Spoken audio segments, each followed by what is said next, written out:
اگر مجھ جیسے آدمی کی تقریر کا کوئی سنے گا تو 5 منٹ کے بعد بور ہو جائے گا کہ یا کیا مولوی صاحب جو ہے بس یہی باتیں کرتا رہتا ہے. اور اگر یہی موضوع عطاء اللہ شاہ بخاری بیان کرے گا تو صبح تک لوگ بیٹھے رہیں گے.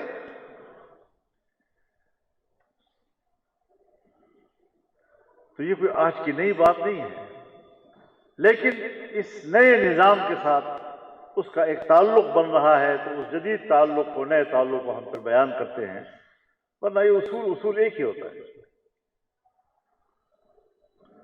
یہ جو کسی زمانے میں یہ کچھ نہیں ہوتا تھا، ہمارے دیہاتوں میں، محلوں میں ایک بیٹھک کے اندر، ایک حجرے میں لوگ جمع ہوتے تھے، محلے والے، نوجوان بھی ہوتے تھے، بزرگ بھی ہوتے تھے، سب اکٹھے ہوتے تھے. اور جب رات کو وہ بیٹھتے تھے تو ان کی گفتگو کا کوئی موضوع نہیں ہوتا تھا، اور جب کوئی زیر بحث آ جاتا تھا، یا شخصیت زیر بحث آ گئی، یا کوئی مسئلہ زیر بحث آ گیا، تو کوئی کنٹرول نہیں ہوتا تھا کہ کون اس پر کیا تبصرہ کر رہا ہے اور کیا کمنٹس کر رہا ہے. کوئی نوجوان کچھ بول لیتا ہے تو کوئی کچھ بول لیتا ہے، ایک بزرگ کوئی اور بات کر لیتا ہے، دوسرے اور بات کر لیتا ہے. نہ کوئی ایجنڈا ہے، نہ کوئی موضوع ہے، بس ایک بات آ گئی اور اس پر تبصرے شروع ہو گئے. ہمارے سوشل میڈیا بن گئی وہ. اب وہ بیٹھک جو ہے یہ ہمارا ایک موبائل بن گیا. ہم اس میں دیکھتے ہیں کہ دنیا بھر کے جہاں کے کمنٹس آ رہے ہیں اور کمنٹس آ رہے ہیں، اور ہم بھی بڑے غور سے دیکھ رہے ہوتے ہیں کون لائک کر رہا ہے، کون ڈس لائک کر رہا ہے، اور کوئی مثبت بات کر رہا ہے، کوئی منفی بات کر رہا ہے. میں کہتا ہوں یہ سر دیکھ ہی نہیں کرو، اپنی بات پر اعتماد کرو کہ میں نے جو بات کی ہے وہ ٹھیک ہے. اب کسی کے سمجھ میں نہیں آئی، وہ الٹا سیدھا بات جو بھی کرے اپنا، اس کا اپنا کام. کسی کو ہم پہ اعتماد ہوگا، کسی کو نہیں ہوگا.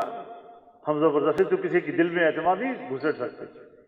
یہ تو اللہ کا کام ہے کہ اس کے دل میں بات ڈال دے. ان قلوب بنی آدم بین اصبعی الرحمن یقلبها کیف یشاء. انسان کا دل اللہ کی 2 انگلیوں کے بیچ میں ہے، جدھر پھیر دے تو پھیر دے. رسول اللہ صلی اللہ علیہ وسلم نے فرمایا. تو دعا کرے کہ اللہ ان کے دلوں کو پھیر دے. ہم تو مقامی دعوت میں ہیں، اور مجھے ضیاء الرحمن نے کہا کہ یہ کچھ باتیں آپ پہلے بہت دفعہ کہہ چکے ہیں، تو آج کہنے کی کیا ضرورت ہے؟ تو میں نے کہا ہم مقامی دعوت میں ہیں، دعوت میں تکرار ہوتا ہے. ایک ہی بات اتنی دفعہ کرو، اتنی دفعہ کرو، اتنی دفعہ کرو کہ دل میں بیٹھ جائے. ایک صورت کے اندر فبی اللہ ربی کو باتوں کو سنا کتنا دفعہ ہے.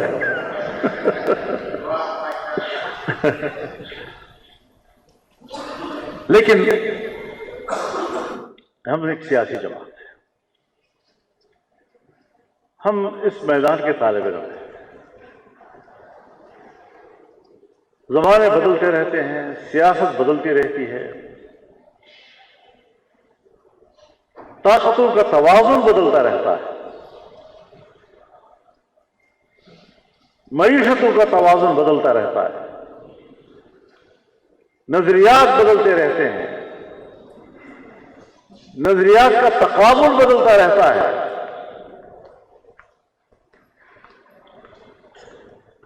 تو ایک زمانہ تھا جب بادشاہتیں ہوتی تھیں،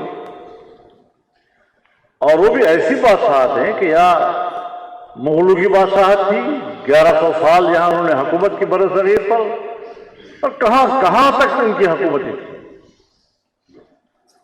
عثمانی حکومتیں تھیں، افریقہ تک پھیلی ہوئی تھی، مشرق وسطی پورا ان کے قبضے میں تھا، بیت المقدس کا اہتمام ان کے ہاتھ میں تھا، حرمین کا اہتمام ان کے ہاتھ میں تھا. عباسیوں کی حکومت تھی، اموی کی حکومت تھی، کہاں تک ان کی حکومت کے زیر نگین تھے علاقے، اور تبدیل ہو گئے.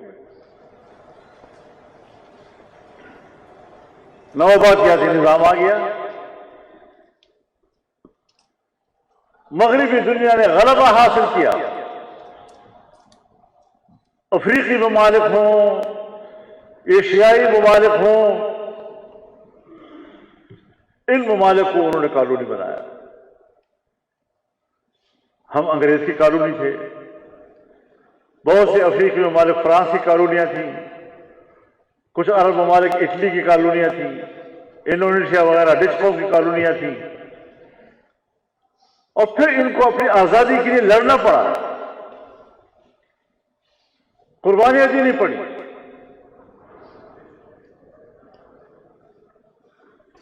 اور آزادی کی اگر قیمت کسی کو معلوم ہے تو ہماری اس قوم کو معلوم ہے.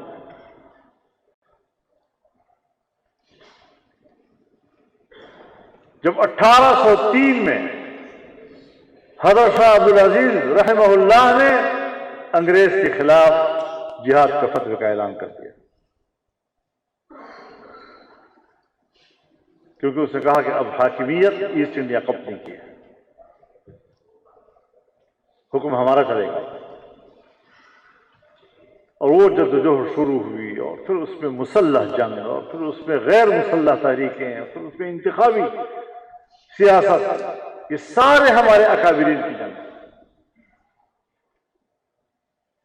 تو وہ ایک زمانہ تھا جب عالمی معیشت ایشیا کے ہاتھ میں،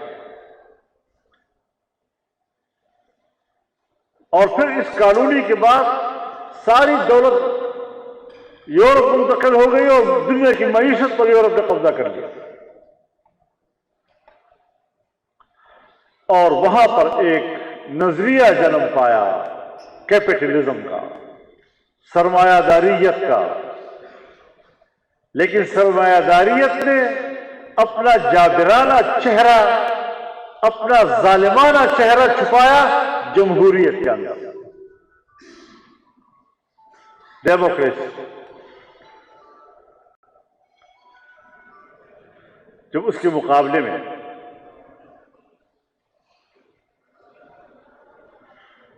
روس کا انقلاب آیا، ادھر سے نیا چین وجود میں آیا، تو انہوں نے رد عمل میں کمیونسٹ نظام کا نام لگا دیا.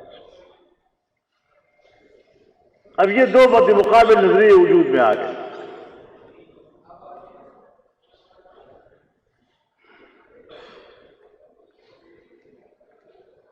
لمبا زمانہ یہ تقابل رہا ہے، لیکن اب وہ جنگ ایک نئی شکل اختیار کر رہی ہے. ہمیں اس طرف بھی سوچنا ہوگا.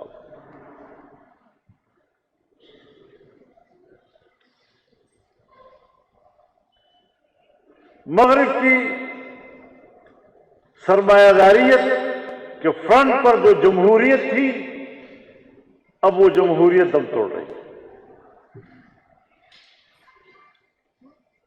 اب سرمایہ داریت طاقت کے ساتھ آگے آ رہی ہے،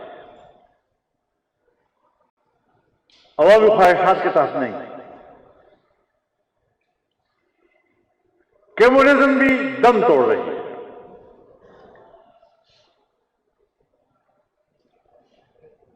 کمیونزم میں کل سرمایہ کی مالک ریاست ہے. فرد کے حق کی ملکیت کو تسلیم نہیں کیا جاتا، اور ریاست سب سے بڑا سرمایہ دار ہوتا ہے. لیکن اس کے پیچھے اس طرح کے خوبصورت معاشی نظام کا نعرہ لگا کر اس کے پیچھے جو نظام چھپا ہوا ہے وہ آمریت کا ہے. تو ایک طرف جمہوریت، ایک طرف کمیونزم، ایک طرف سرمایہ داریت، ایک طرف آمریت، اور یہ ایک تقابلی نظام تھا دنیا کے اندر جو آج تک چلتا رہا. آج وہ بکھر رہا ہے. 1995 میں جب میں فارن افیئر کمیٹی کا چیئرمین تھا تو ہماری کمیٹی کو چائنا نے دعوت دی، اور جب ہم وہاں پہنچے تو انہوں نے اس نئے نظریے کو متعارف کرایا کہ ہم چین میں کچھ شہروں کو فری اکانومی زون قرار دے رہے ہیں جہاں پر لوگ سرمایہ کاری کر سکیں گے، یعنی فرد کو سرمایہ کاری کا حق دیا جا رہا ہے. اور اسی میں ہم نے ان کو تجویز دی تھی کہ فری اکانومی زون اگر آپ نے دوسرے شہروں کو بنایا ہے تو اورونچی کو بھی بنائیں. اور ٹریڈ وایا پاکستان کا ایک نظریہ ہم نے پیش کیا جس میں ہم نے 7 دلائل دیے ان کو، اور ابھی بھی وہ بلیک اینڈ وائٹ میں موجود ہے اور انہوں نے قبول کیا، یعنی ایک نظام میں تبدیلی تو آئی۔ سو آپ اب دیکھیں کہاں ہے جمہوریت؟ اگر صدام حسین کویت میں داخل ہوتا ہے تو وہ مجرم ہے، لیکن اگر امریکہ افغانستان میں داخل ہوتا ہے، اگر امریکہ عراق میں داخل ہوتا ہے، اگر امریکہ و برطانیہ لیبیا میں داخل ہوتے ہیں تو وہ انصاف کے تقاضے پورے کر رہے ہوتے ہیں۔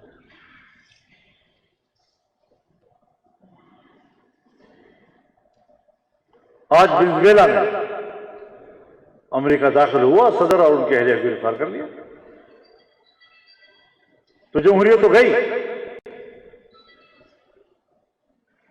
تو سرمایہ داریت بھی ہے اور قوت کے ساتھ ہے، جمہوریت کے ساتھ نہیں۔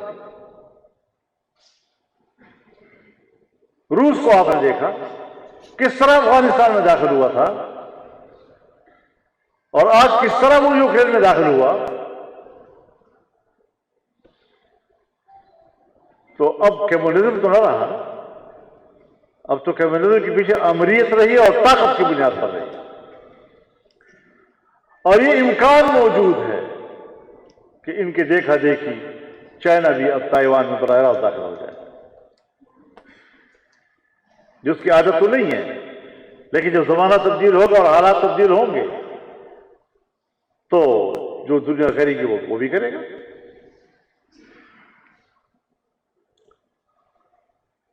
اس کے اثرات ہم پر بھی پڑ رہے ہیں۔ ہمارے ہاں بھی جمہوریت نہیں ہے،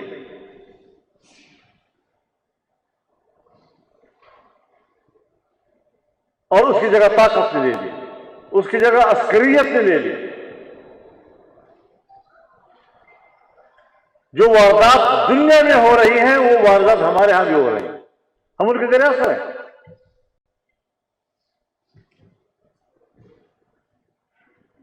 یہاں پر بھی اب طاقت چل رہی ہے،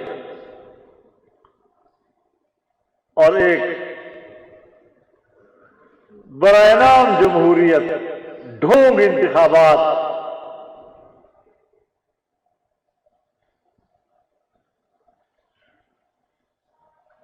جس کے نتائج ایک دفتر میں بیٹھ کر کچھ لوگ تیار کرتے ہیں۔ یہ جو حکومتیں ہو رہی ہیں ملک کے اندر، ایک بھی منتخب نہیں ہے، ایک بھی منتخب نہیں ہے۔ نہ وفاق کی حکومت منتخب ہے، نہ پنجاب کی حکومت منتخب ہے، نہ کے پی کی حکومت منتخب ہے، نہ سندھ کی حکومت منتخب ہے، نہ بلوچستان کی حکومت منتخب ہے،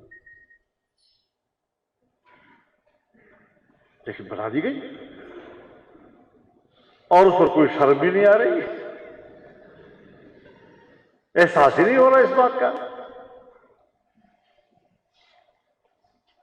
اور ہم چونکہ اس کا شکار ہیں، ہم تو اس کے وکٹم ہیں، تو جو بات ہم کہہ رہے ہیں وہ آنکھوں دیکھا حال کہہ رہے ہیں کہ ہم پہ تو گزری ہے۔